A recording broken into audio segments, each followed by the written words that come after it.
I gather from watching various, bits and pieces about you and Black Sabbath and Heaven and Hell, that you were quite close to him, perhaps one of the closest people to Ronnie James Dio.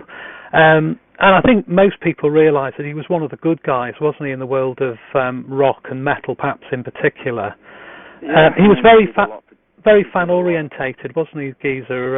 He thought a lot of making sure the fans were sort of sorted out. He absolutely loved the fans like nobody else I've ever known. I mean, he'd literally, if there was like one fan left at the gig, and he'd like talk to them to 2 or 3 o'clock in the morning, which is why we had separate buses. I mean, he really loved fans. I remember on that last tour that we did, I turned up at the hotel. I think it was in Finland or up in Scandinavia somewhere.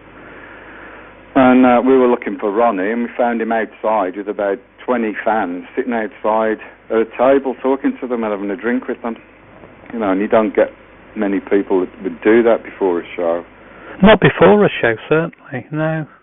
Yeah. So he was really like a one-off, but I mean, it's incredible. I mean, I know there's a story that when he was with Rainbow, I think Ritchie Blackmore had long left the building. Ronnie James Dio basically stayed back for a couple of hours. It just demonstrates, I think, the measure of the person, doesn't it? That he used to do it every night, meet and greets and stuff. Me and Tony would go in there and do your duty kind of thing, talk to people for about half an hour, and then we'd leave for the next gig. But Ronnie would just stay there until the last fan had actually left the building. He was incredible with his fans. He always loved them. Really genuine. Now, I mean, you must be asked this a load of times, and you may have different answers for different people, but is there any one sort of occasion that you can, remember really from your days with Ronnie James on tour or whatever in the studio, where, basically just an illustration of what he was like, or something that you remember particularly about his, your personal relationship with him, really? Well, he was always great to go and have a drink with. His conversation he always had something to talk about, and I particularly got on well with him because we were both sports fanatics, and we both loved reading books, so we'd always have something to talk about. And he knew more about English football than most English people do. Was he a bit of an Anglophile, really? Yeah, I mean, his wife's from England, and if you see in his house, you'd think it was in the middle of the countryside in Cotswolds or something, completely done out in, as an English sort of mini castle kind of thing. He loved English stuff. Oh, it's great, isn't it? And he must have loved actually being in England and recording or playing dates, Yeah, he did. I mean, we did the last album down in Monmouth, The Devil, because, we always liked to hang out in England. He used to like going down to the pubs and stuff there. I mean, that's a simple memory, isn't it, really, going to the pub? But it means such a lot when you've lost someone like that, And like sometimes he'd invite people, while we were in Monmouth recording the album, he'd go down the pub and then come back with like about 10 people from the pub. Carry on talking to them at the house we were at. Yes.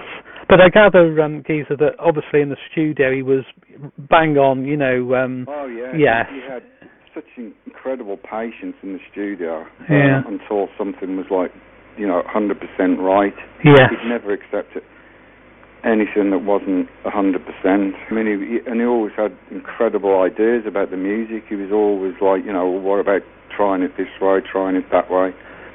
And he didn't do it in like some producers, you get, they keep nagging you and you get fed up with them, but he always came out with these ideas that you'd try, and sometimes he'd come out with, he'd think of things that you'd never have thought of yourself, kind of thing. And the same with him, you could tell him stuff and he'd give it a try. If he was stuck on lyrics, he'd talk about it, and it was great. I mean, you sadly played High Voltage in July, and that marked a bit of an endpoint for Heaven and Hell. But I assume you'll still continue to work with Tony Iommi, even if it's not called Heaven and Hell. I mean, I presume there's still that relationship and that you'll maybe get together in the future. Yeah, well, hopefully, I mean, I saw Tony about 3 or 4 weeks ago, I went round to his studio when I was over in England.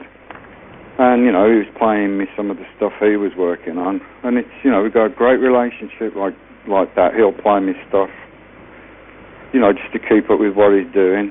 And I'll give him my opinions about it, or he'll give me his opinion about the stuff that I'm doing.